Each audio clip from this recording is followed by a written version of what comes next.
Immortal and Martial Dual Cultivation, episode 218.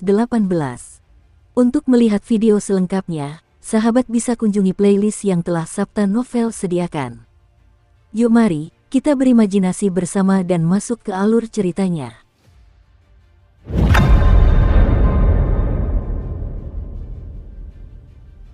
Secara tak terduga, ini adalah gerbang keinginan. Setelah ketiga orang itu menyelidiki pintu bercahaya itu untuk beberapa saat, mereka akhirnya tahu apa sebenarnya cahaya di balik pintu tersebut. Ekspresi mereka langsung berubah dan mereka menjadi sangat waspada. Ketiganya telah memenuhi syarat untuk bersaing memperebutkan tempat di menara kuno yang terpencil, dan kemudian mendapatkan salah satu dari 20 tempat tersebut. Setelah memasuki menara kuno yang terpencil, mereka mengerahkan banyak usaha untuk mencapai titik ini. Mereka semua adalah talenta hebat di generasi mereka dan memiliki pemahaman unik mereka sendiri tentang jalan bela diri. Secara alami, mereka memahami apa arti ujian keinginan bagi seorang kultivator. Ding Fengchou memperlihatkan senyum pahit. Dia menghela napas dan berkata, "Aku tidak menyangka ini, bahwa ujian di lantai 5 adalah gerbang keinginan ini. Keinginan, apa yang bisa kita lakukan agar tidak jatuh ke dalam keinginan kita? Ini sulit, sangat sulit." Ding Fengchou mengatakan bahwa itu sulit 3 kali lipat. Emosinya sangat rumit. Pada kenyataannya, sulit untuk tetap tenang menghadapi keinginan seseorang. Di gerbang keinginan akan diperkuat beberapa kali lipat, yang akan membuat semakin sulit untuk menjaga ketenangan. Jika mereka tidak bisa pergi, mereka akan tenggelam dalam keinginan mereka selamanya, terjebak di gerbang keinginan untuk selamanya. Wajah Zuomo dipenuhi keraguan, dia tidak tahu bagaimana harus memutuskan. Karena dia jelas tidak percaya diri sekarang, dia harus menyerah pada gerbang keinginan ini. Sementara Zuomo dan Ding Fengchou tetap diam, Chu Chaoyun dengan tenang dan perlahan berjalan menuju cahaya. Dia menghilang dari pandangan keduanya. Zuomo langsung tertegun. Dia mengangkat kakinya dan ingin mengikuti, tetapi pada akhirnya, akal sehatnya mengalahkan dorongan tersebut. Zuomo mengepalkan tinjunya erat-erat dan berkata dengan enggan, "Aku sudah sampai di lantai 5 setelah begitu banyak kesulitan. Tak disangka, aku harus menyerah. Aku tidak mau." Ding Fengchou menatap Zuomo. Mereka telah bersaing satu sama lain selama bertahun-tahun. Dia menghela napas pelan, "Jangan merasa bingung. Kita harus mengerti kapan harus maju dan kapan harus mundur. Ini mungkin bukan hal yang buruk." Awalnya, Ding Fengchou mengira bahwa tokoh utama dalam ujian menara kuno yang terpencil ini adalah mereka berdua. Namun, di luar dugaannya, Xiao Chen dan Chu Chaoyun merebut kejayaan tersebut. Sebagian besar jenius tingkat atas mampu menerima kemenangan dan kekalahan dengan lapang dada. Ding Fengchou dan Zuomo adalah orang-orang seperti itu. Setelah menghela napas, mereka pulih dari depresi mereka. Sambil menatap Ding Fengchou, Zuomo berkata, "Dalam kompetisi pemuda 5 negara terakhir, aku mengalahkanmu dengan 1 langkah. Kita belum pernah bertarung sungguh-sungguh selama 2 tahun sejak saat itu. Setelah kita berpisah di menara kuno yang terpencil, kita mungkin harus menunggu hingga kompetisi pemuda 5 negara berikutnya sebelum kita bisa bertarung lagi. Kau dan aku, ayo bertarung di sini, sekarang juga. Bagaimana menurutmu?" Ding Fengchou menggenggam gagang pedangnya erat-erat dengan tangan kanannya. Dia tersenyum dan menangkupkan kedua tangannya. "Itulah yang kupikirkan juga. Mari kita lihat peningkatan kemampuanmu selama beberapa tahun terakhir." Di ruang yang luas itu, mereka melemparkan gerbang hasrat yang berkedip-kedip ke bagian belakang pikiran mereka saat mereka saling bertarung. Kondisi pikiran seperti itu, mengetahui kapan harus maju atau mundur dalam menghadapi keinginan, akan meningkat pesat bahkan jika mereka tidak menjalani ujian tersebut. Sekalipun mereka tidak mengalami kemajuan di masa depan, mereka tetap bisa mencapai puncak kultivasi jika mampu mempertahankan mentalitas seperti ini. Sesaat setelah Xiao Chen melangkah ke dalam cahaya, pikirannya tampak kacau, seolah-olah banyak hal telah memasukinya. Rasanya seperti dia telah melupakan banyak hal dan mengingat banyak hal lainnya. Xiao Chen adalah pendekar berjubah putih, satu-satunya orang dari negara Qin Raya yang menjadi petapa bela diri sebelum usia 30 tahun sejak Kaisar Petir. Xiao Chen telah mendirikan sektenya sendiri, Sekte 10.000 Pedang. Dia adalah satu-satunya pemimpin sekte dan memiliki lebih dari 10.000 murid. Mengingat kekuatan Xiao Chen, dia tidak hanya berada di puncak kerajaan Qin Raya dalam hal ilmu bela diri, tetapi dia bahkan memiliki kekuatan yang lebih besar daripada istana kerajaan karena sekte 10.000 pedang. Xiao Chen bahkan tampak menekan istana kerajaan. Ada tanda-tanda bahwa dia bisa mengambil alih kekuasaan kapan saja. Namun, Xiao Chen merasa telah melupakan beberapa hal yang tidak terlalu penting. Xiao Chen membuka matanya dan mendapati dirinya berada di puncak gunung. Saat Xiao Chen mendongak, awan-awan itu begitu dekat sehingga ia bisa menyentuhnya dengan tangannya. Angin dan awan bergolak, menampilkan fenomena yang megah. Secercah kebingungan muncul di mata Xiao Chen. Setelah beberapa saat, dia menggunakan jarinya sebagai pedang dan menebas langit. Ledakan. Aura Xiao Chen meledak keluar, seolah-olah telah ditekan untuk waktu yang lama. Dengan gerakan jari Xiao Chen, sebuah lubang besar seketika muncul di awan. Setelah energi tak berbentuk, yang seperti senjata ilahi yang tajam, menembus awan, energi itu tidak melemah. Energi itu akhirnya merobek penghalang di langit dan meninggalkan lubang hitam yang mengarah ke dunia luar yang tak terbatas dan misterius. Setelah Xiao Chen merobek langit dengan satu jarinya, awan-awan itu masih belum kembali setelah sekian lama. Dia meletakkan tangannya di belakang punggung dan mengamati fenomena di langit. Dia bergumam, terlepas dari situasinya, kekuatan adalah hal yang paling dapat diandalkan. Jika aku melupakan sesuatu, biarlah. Xiao Chen mengepalkan tinjunya dan kebingungan di matanya menghilang, digantikan oleh tatapan dingin. Di jalan bela diri, hanya kekuatan yang dapat diandalkan. Segala hal lainnya hanyalah ilusi, urusan duniawi yang perlu dipangkas. Pangkas. Xiao Chen menyipitkan mata dan mengangkat tangannya ke langit sebelum mengepalkannya. Dia sepertinya langsung memahami hukum alam.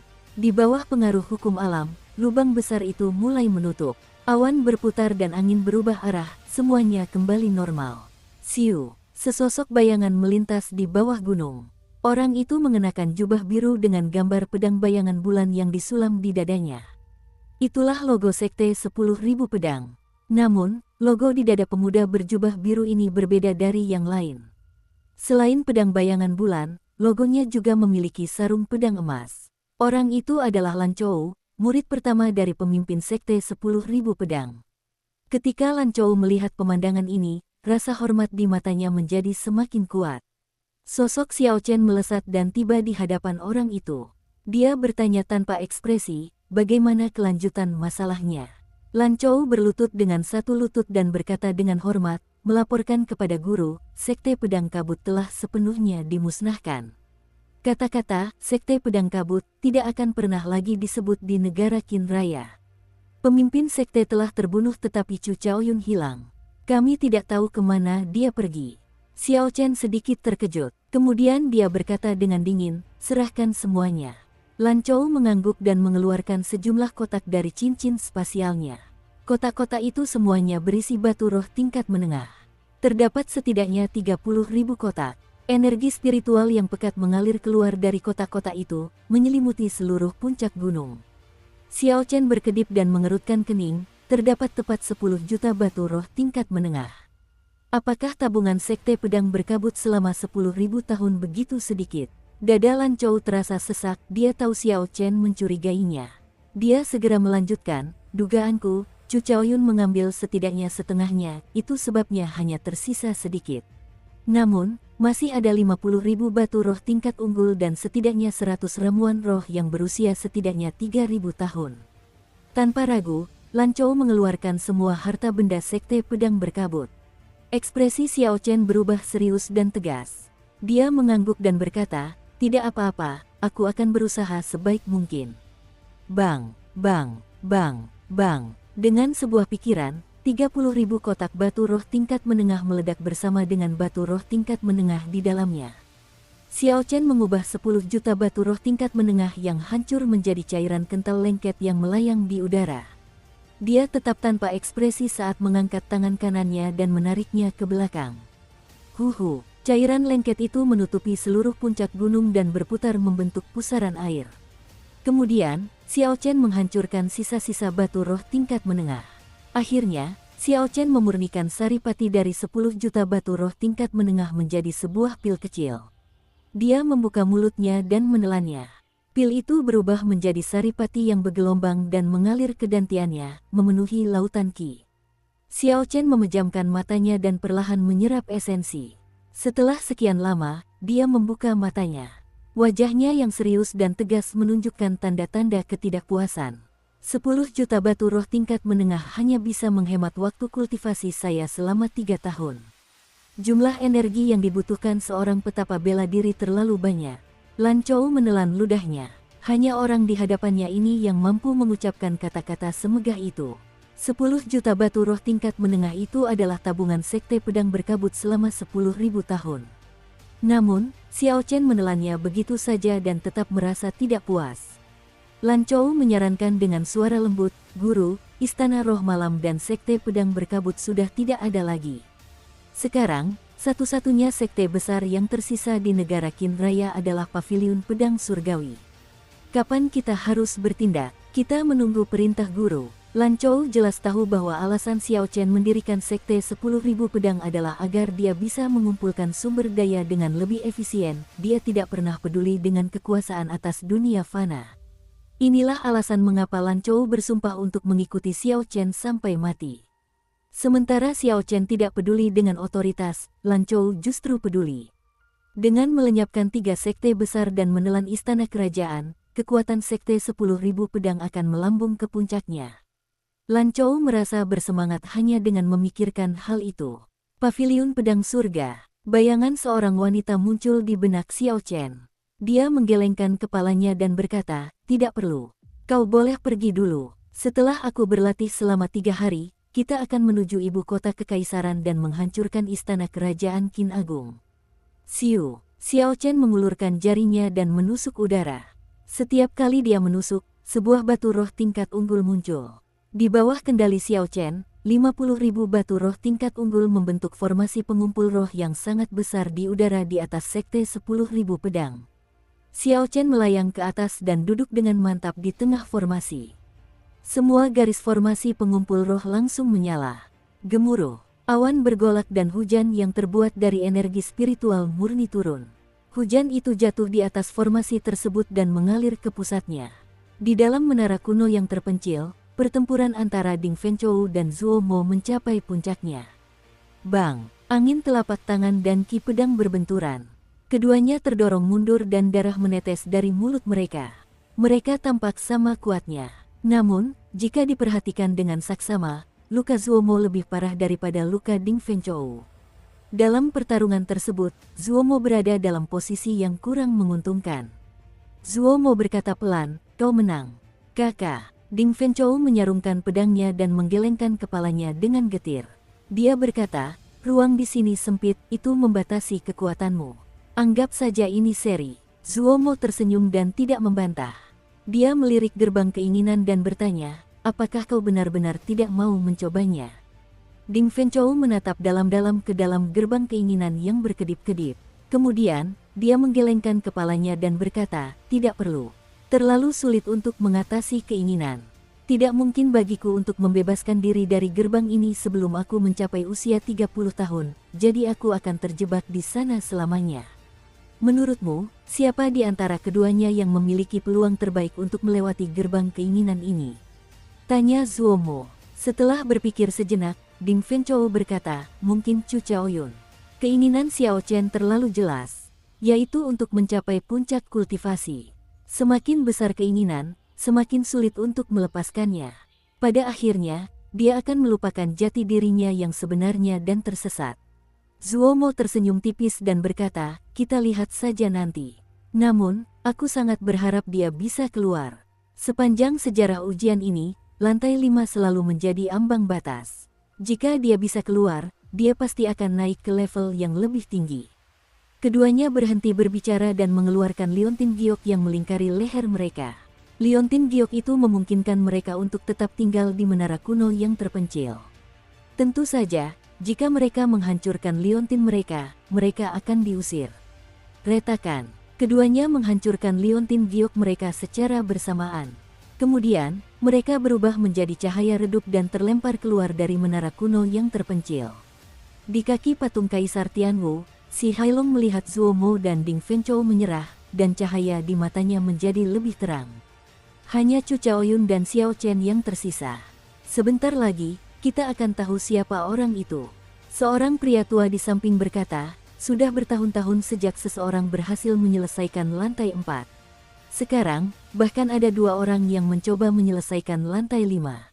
Ini sudah merupakan prestasi yang sangat bagus. Li Xiusu, yang selama ini diam, tersenyum. Lantai 5 adalah gerbang keinginan. Jika mereka tidak keluar dalam waktu 1 jam, mereka akan terjebak di sana selamanya. Hati Li Xiusu terasa dingin. Dia tidak menyangka bocah yang selama ini dia remehkan itu bisa sampai sejauh ini. Pertama, Xiao Chen meraih 100 kemenangan beruntun. Kemudian, ia mendapatkan salah satu dari 20 tempat teratas. Sekarang, ia melewati lantai 4 dan memasuki lantai 5. Jika Xiao Chen terus mendaki lebih tinggi, Li Xiusu akan merasa sangat malu ketika mengingat saat-saat ia mempersulit Xiao Chen. Dasar bocah nakal, tenggelamlah dalam nafsumu, Li Xiusu terus mengumpat dalam hatinya. Dukung terus channel YouTube Sabta Novel. Di ruang keinginan, hujan yang mengguyur puncak utama Sekte 10.000 Pedang telah berlangsung selama 3 hari 3 malam. Setiap kali malam tiba, hujan energi spiritual yang bercahaya merupakan pemandangan yang mengesankan di Sekte 10.000 Pedang. Bahkan, pemandangan itu bisa terlihat dari kaki gunung. Namun, para murid Sekte 10.000 Pedang sudah terbiasa dengan pemandangan ini. Setiap kali mereka menghancurkan sekte besar, fenomena seperti itu akan terjadi. Mereka tahu bahwa pemimpin sekte mereka menggunakan formasi kuno untuk berkultivasi. Lebih jauh lagi, mereka tahu bahwa setelah menyelesaikan kultivasinya, dia akan bersiap untuk perang lagi. Kini, Sekte 10.000 Pedang tak tertandingi di negara Qin Raya, tak seorang pun dapat menghalangi mereka. Bahkan Legiun Naga Kekaisaran dari Istana Kerajaan pun harus melarikan diri saat melihat mereka. Semua orang tahu bahwa Xiao Chen akan naik pangkat menjadi kaisar bela diri cepat atau lambat. Seperti kaisar petir di masa lalu, dia akan menjadi salah satu ahli puncak sejati di dunia. Jumlah kekuatan kecil yang datang ke Sekte 10.000 Pedang untuk menyatakan dukungan mereka sangat signifikan. Aku penasaran siapa yang akan menjadi target pemimpin sekte kali ini, setelah dia menyelesaikan kultivasinya. Di dalam negara Qin Raya, hanya paviliun pedang surgawi dan istana kerajaan yang tersisa. Kurasa itu pasti paviliun pedang surgawi. Lagi pula, istana kerajaan masih memiliki Putri Ying Yue.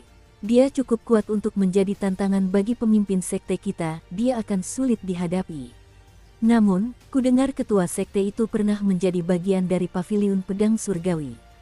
Bagaimana mungkin dia bisa bertindak melawan mereka? Lagi pula, dia mungkin masih memiliki perasaan terhadap mereka. Lalu bagaimana jika ketua sekte masih memiliki perasaan terhadap mereka? Setelah mencapai tingkat bijak bela diri, jumlah sumber daya yang dibutuhkan untuk kultivasi mencapai jumlah yang sangat besar. Jika dia tidak menjarah sekte-sekte besar, bagaimana dia bisa menjamin laju kultivasi yang cepat?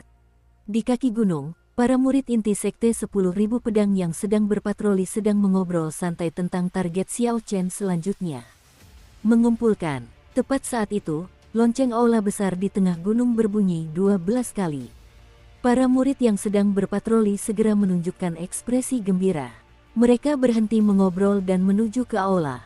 Beberapa ribu murid inti Sekte 10.000 Pedang berkumpul di pintu masuk aula besar. Lan Chou berdiri di atas platform tinggi, merasa sangat bangga saat memandang ke bawah ke halaman. Beristirahatlah semalaman dan bangun pagi-pagi besok. Saat fajar menyingsing, kita akan berangkat menuju ibu kota kekaisaran. Para murid inti yang terlatih dengan baik itu tidak berkata apa-apa lagi.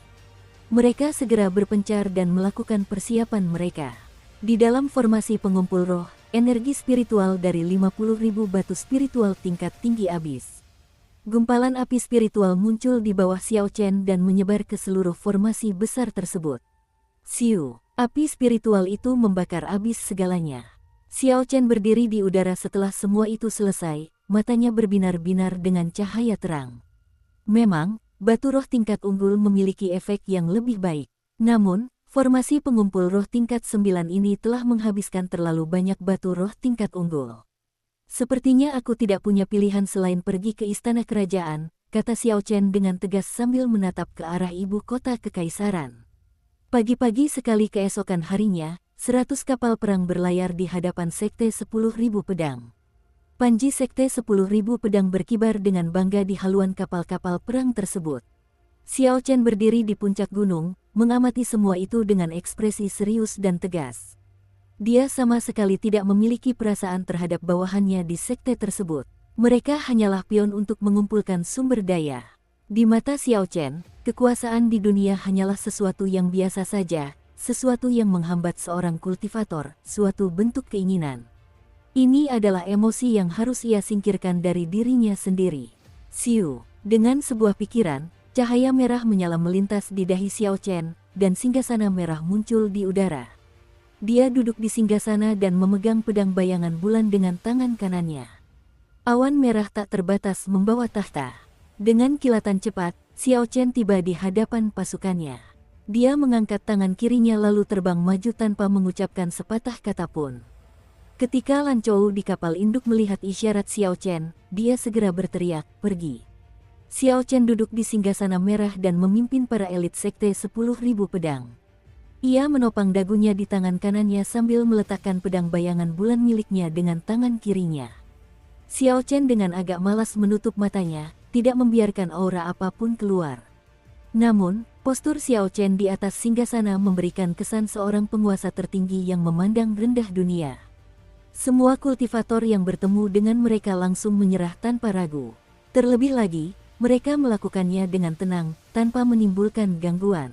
Mereka takut mengejutkan Xiao Chen dan memicu bencana bagi diri mereka sendiri. Cici, tanda merah di dahi Xiao Chen terus berkedip. Dia membuka matanya dan ekspresi di wajahnya yang tampan dan memesona seperti iblis itu sedikit berubah. 10.000 meter di depan, terbentang banyak kapal perang emas Legiun Naga Kekaisaran dari negara Qin Raya. Di atas kapal induk Legiun Naga Kekaisaran, seorang lelaki tua yang mengenakan baju zirah perang berwarna emas menatap Xiao Chen dengan ekspresi serius. Matanya dipenuhi kecemasan. Energi ki dan darah lelaki tua itu melonjak saat ia melepaskan aura kuat yang dapat dirasakan dengan jelas oleh semua orang dalam radius 10.000 meter. Xiao Chen duduk tegak di atas singgasana dan bergumam, "Nangong Lai. Apa gunanya seorang petapa bela diri setengah langkah?"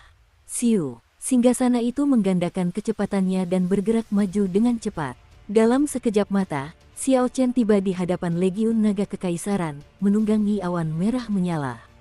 Xiao Chen ada di sini. Ketika Legiun Naga Kekaisaran melihat awan merah menyala di udara, orang-orang di kapal perang terkejut. Semua orang tampak sangat gugup. "Xiao Chen, apakah kau benar-benar ingin menghancurkan negara Qin Raya?" teriak Nangong Lai sambil menatap tajam Xiao Chen. Xiao Chen berkata tanpa ekspresi, "Aku tidak menginginkannya. Aku hanya butuh sumber daya. Yang kuinginkan hanyalah puncak kultivasi." Nangong Lai membantah, "Itu hanya alasan. Apa bedanya dengan menghancurkan negara Qin Raya?" Xiao Chen berkata dengan tenang, "Menghancurkan negara hanyalah sarana, bukan tujuan. Sejak awal, aku hanya memiliki satu motif." Betapa keras kepalanya. "Jangan berpikir kau bisa mengalahkan seluruh negara Qin Raya sendirian." Nangong Lai meneriakkan seruan perang dan sosoknya melesat. Dia melayangkan serangan telapak tangan, dan angin telapak tangan yang menyala-nyala melesat ke arah Xiao Chen. Angin kencang menderu. Dengan kekuatan satu pukulan telapak tangan, bahkan udara pun bergejolak. Kobaran api yang tak terbatas melesat ke arah Xiao Chen. Xiao Chen menggelengkan kepalanya. "Sudah bertahun-tahun lamanya dan kau masih terjebak di alam sage bela diri setengah langkah. Kau belum cukup kuat, Bang." Xiao Chen mengacungkan jarinya ke arah Nangong Lai. Sebuah jari biru besar muncul dan menyerang dada Nangong Lai. Nangong Lai memuntahkan darah saat ia terlempar ke belakang. Ia melakukan salto dan sosoknya melesat. Sebuah pedang berapi muncul di tangannya. Kemudian, nyala api pedangnya berkumpul menjadi cahaya pedang yang gemilang. Ledakan. Nangong Lai menebas dengan ganas. Ruang di atas kepala Xiao Chen tampak terbelah menjadi dua, meninggalkan robekan ruang yang gelap gulita. Xiao Chen hanya duduk di singgasana merahnya, dia bahkan tidak repot-repot menghunus pedang bayangan bulannya. Dia mengulurkan satu jari dan dengan mudah menangkis serangan pedang itu. Nangong Lai menolak untuk menyerah. Cahaya pedang sepanjang 200 meter muncul di pedangnya. Sosoknya melesat dan beberapa pedang muncul ke segala arah di sekitar Xiao Chen, mengepungnya. Bang, bang, bang. Xiao Chen mengulurkan satu jari dan menggerakkannya, menghalangi semua cahaya pedang yang berada 1 meter darinya. Cahaya pedang itu meledak membentuk percikan api. Namun, semua itu tak berguna di hadapan perisai quintessence milik Xiao Chen. Xiao Chen memperhatikan Nangong Lai yang berusaha keras tanpa hasil. Meskipun begitu, dia tetap gigih. Xiao Chen berkata, bakatmu cukup bagus. Kau menjadi terkenal di usia muda. Namun, tahukah kau mengapa kemajuanmu begitu lambat? Mengapa kau masih tertitit di tingkat setengah sage bela diri setelah bertahun-tahun? Itu karena kau kekurangan sumber daya. Jika kau dapat menggunakan 10 juta batu roh tingkat menengah sekaligus, kau akan dapat menembus hambatanmu dengan segera. Sayangnya, kamu tidak punya keberanian untuk melakukan itu. Jadi, kamu bisa pergi sekarang. Tatapan Xiao Chen menjadi dingin. Dia mengacungkan tangan kanannya membentuk cakar dan cakar naga biru muncul seketika. Raungan naga yang keras bergema. Cakar naga itu mengayun ke depan dan hukum alam berubah. Meskipun Nangong Lai berada 1000 meter jauhnya, dia muncul tepat di hadapan Xiao Chen. Pergi. Xiao Chen mengayunkan tangan kanannya dengan ganas dan cakar naga itu meniru gerakan tersebut. Organ dalam Nangong Lai terluka dan dia jatuh ke tanah seperti layang-layang yang patah. Tembakan meriamnya. Dia baru saja menggunakan hukum alam dan tidak akan bisa menggunakannya lagi untuk sementara waktu. Teriak Nangong Lai yang terjatuh dengan sekuat tenaga. Sial, sial, sial. Semua lubang meriam kapal perang Legiun Naga Kekaisaran terbuka. Meriam energi iblis kuno yang telah diperkuat segera menembak, mengirimkan ribuan peluru energi ke arah Xiao Chen. Mereka membentuk pemandangan yang indah dan gemerlap di langit. Ketika rentetan tembakan dari ribuan meriam energi iblis kuno menghantam tubuh secara bersamaan, bahkan seorang petapa bela diri yang dapat menggunakan hukum alam pun tidak akan mudah menghadapinya. Xiao Chen menatap dingin Nangong Lai yang terjatuh. Niat membunuh berkobar di hatinya. Pikirannya yang semula ingin membiarkan orang ini hidup kini lenyap sepenuhnya. Sebuah jari biru muncul dengan kecepatan kilat dan menyerang dahi Nangong Lai, menembusinya. Setelah melakukan semua itu, Xiao Chen mengalirkan intisarinya untuk memblokir serangan meriam energi iblis kuno.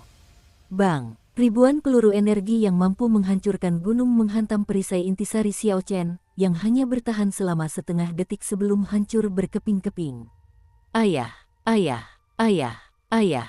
Gelombang energi itu menghantam Xiao Chen terus-menerus.